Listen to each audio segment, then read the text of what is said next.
The famous five. Five on a treasure island. Do you guys think that the famous five can save themselves and get rid of those horrible men? If so, or if not, then continue watching to find out.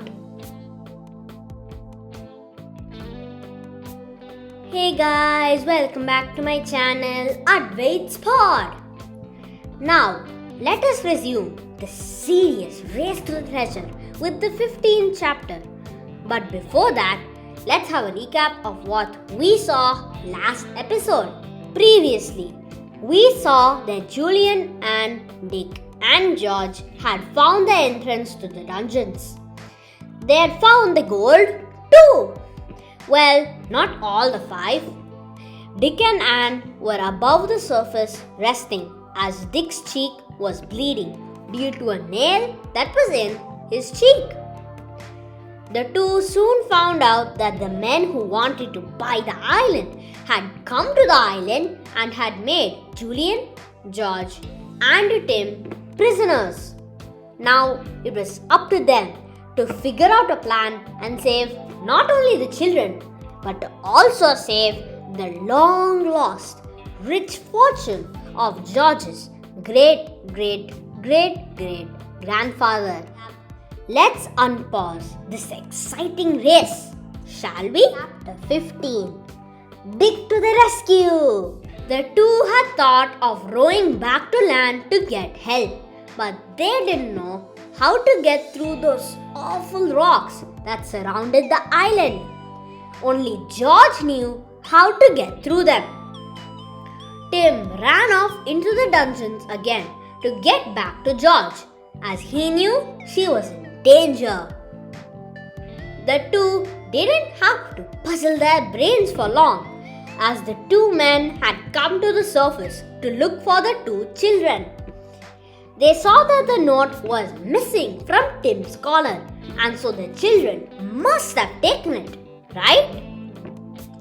The men couldn't possibly imagine why the two didn't listen to George. The two children quickly got into the well, thinking that the men wouldn't find them there. They heard the men say that they were going to take half of the children's food to the two they locked up and leave the other half for Dick and Anne.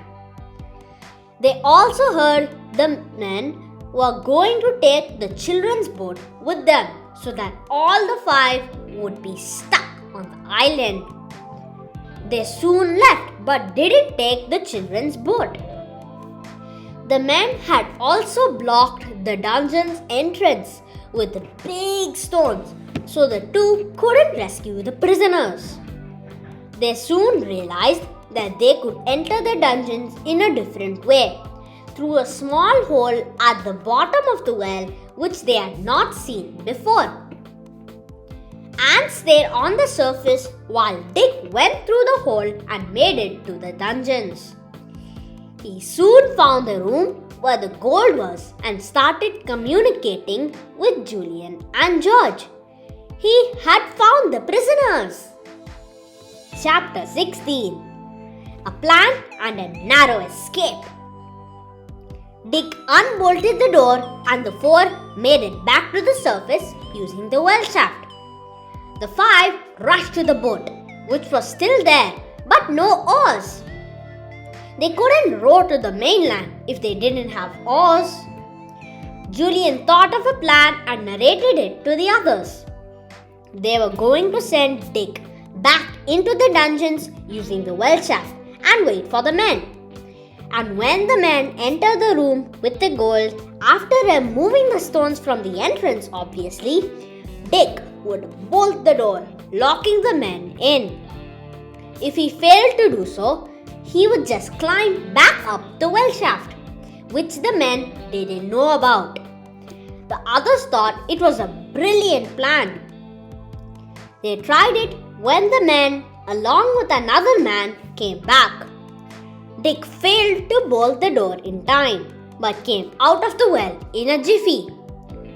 The five rushed to the boat. On the way, George grabbed an axe.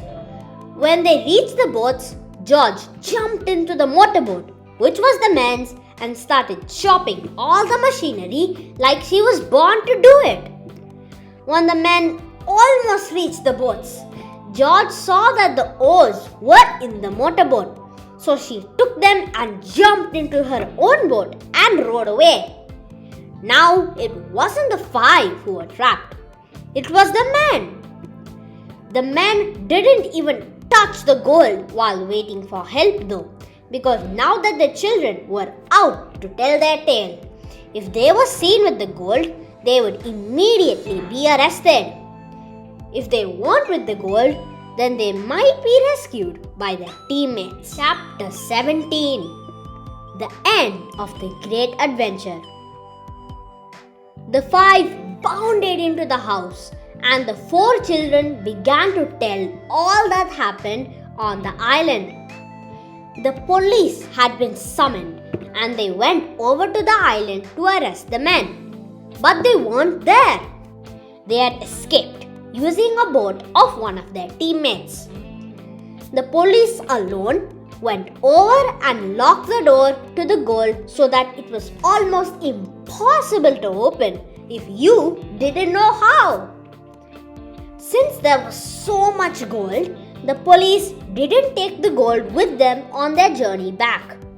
Instead, Uncle Quentin, along with the police, went over to the island and claimed the gold. Soon, George got a reward of being able to keep Tim inside the house, because now they could buy a kennel with their newfound riches. Everyone, after a huge supper, fell asleep almost instantly as they jumped into their cozy beds. So guys, that's not only it for this video, but it's also it for the entire book of 5 on a Treasure Island. Let me know your feedback on the book, how much you rate this book on a scale of 1 to 10, which parts you like the most, and a whole bunch of other stuff in the comments section. Like always, if you enjoyed, make sure to like, subscribe and share. Bye!